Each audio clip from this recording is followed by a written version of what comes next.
ഹരേ കൃഷ്ണ. നാരായണീയം ദശകം 10 ശ്ലോകം 10.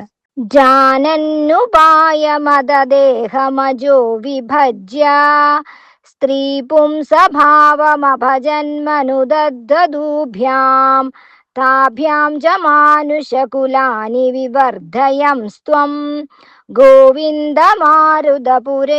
നിരുന്ദിലോകാ. സർവത്ര ഗോവിന്ദ നാമ സങ്കീർത്തനം. ഗോവിന്ദ ഹരി ഗോവിന്ദ. അനന്തരം അങ്ങയുടെ അനുഗ്രഹം നിമിത്തം പ്രജാസൃഷ്ടി അഭിവൃദ്ധിക്കുള്ള ഉപായം അറിയുന്നവനായ ബ്രഹ്മാവ് തൻ്റെ ശരീരത്തെ രണ്ടായി പകുത്തിട്ട് സ്വയംഭുവ മനുവിൻ്റെയും അദ്ദേഹത്തിൻ്റെ പത്നിയായ ശതരൂപയുടെയും രൂപത്തിൽ സ്ത്രീയും പുരുഷനുമായിരിക്കുക എന്ന നിലയെ പ്രാപിച്ചു. അവർ വഴിയായി സന്തതികളായ മനുഷ്യവംശങ്ങളെ വർദ്ധിപ്പിക്കുന്ന അങ്ങ്, അല്ലയോ ഗുരുവായൂരപ്പ, എൻ്റെ രോഗങ്ങളെ തടഞ്ഞു നിർത്തണമേ.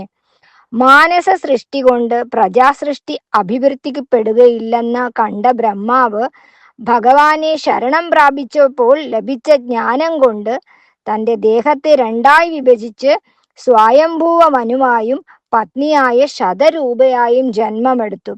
സ്ത്രീ പുരുഷ സംയോഗം കൊണ്ട് പ്രജാസൃഷ്ടി അഭിവൃദ്ധിപ്പെടുത്താം എന്നതായിരുന്നു അദ്ദേഹത്തിന് ലഭിച്ച ജ്ഞാനം. ആദ്യത്തെ മന്വന്തരത്തിലെ അധിപനായിരുന്നത് സ്വയംഭൂവ മനുവാണ്. അങ്ങനെ ആദ്യത്തെ മനുഷ്യൻ പിറവിയെടുത്തു, അതാണ് സ്വയംഭൂവ മനു. അങ്ങനെ മനുഷ്യ ജന്മം ഈ ഭൂമിയിൽ ഉത്ഭവിക്കുകയും പിന്നീട് അങ്ങോട്ട് അഭിവൃദ്ധിപ്പെടുകയും ചെയ്തു. എല്ലാവർക്കും ഭഗവാന്റെ അനുഗ്രഹം ഉണ്ടാകട്ടെ. ഈ ദശകവും ആ ഭഗവാന്റെ പൊന്നു തൃപ്പാദങ്ങളിൽ സമർപ്പിക്കുന്നു. സർവം കൃഷ്ണാർപ്പണമസ്തു.